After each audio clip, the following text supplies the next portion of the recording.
What we think and how we feel may be impacted by our very surroundings. Today, I'm going to give you more information on the language of color.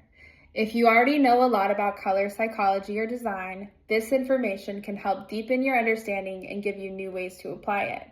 If you only know a little, this will give you a helpful foundation for recognizing how colors affect you and the world around you. I've recently studied the language of color, and I found it fascinating how strongly colors influence communication and mood.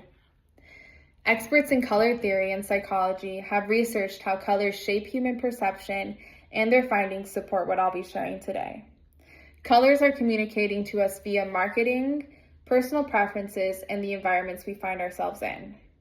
To start off, we'll delve into marketing. Every business has a logo, and every logo has a color. These logos here are displaying the color red. Now, these businesses were playing with fire, and it was a bit of a risky move to choose the color red because it could either have very positive connotations or, on the other side, very negative connotations. Red could communicate passion, romance, hunger, excitement, or dopamine, and on the negative side, it could be communicating fear, danger, something's gone wrong, or even anger.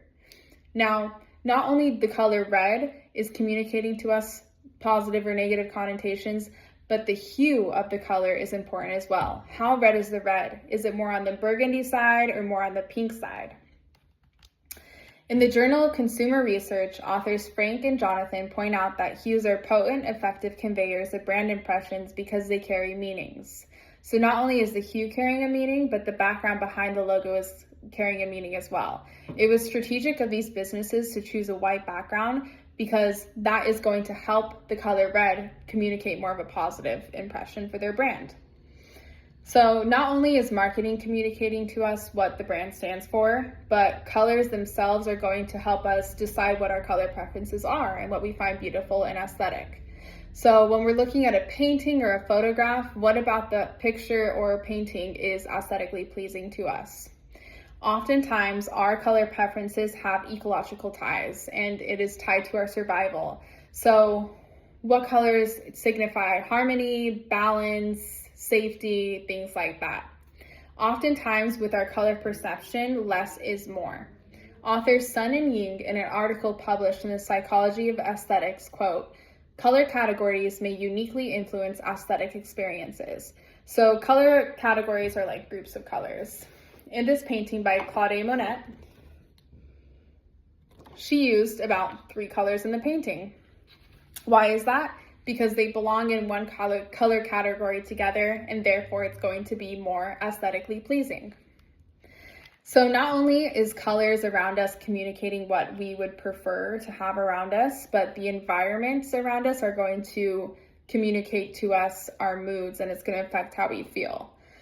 So the very first thing about environments when I think about colors is colors in nature. So colors in nature is going to be those blues, those greens, those browns.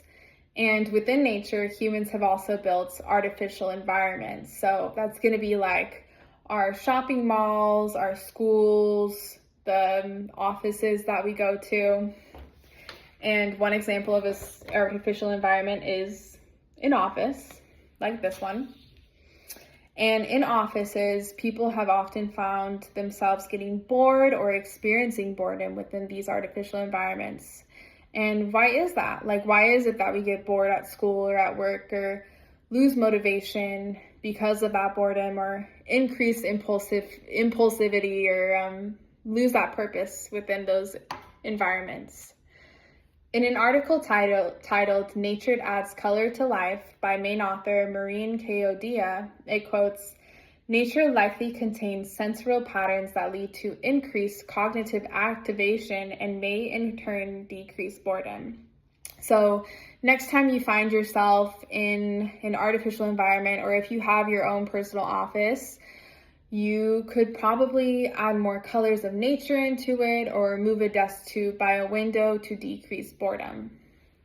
So overall, color plays a huge role in marketing, our personal preferences, and how we feel in the environments around us.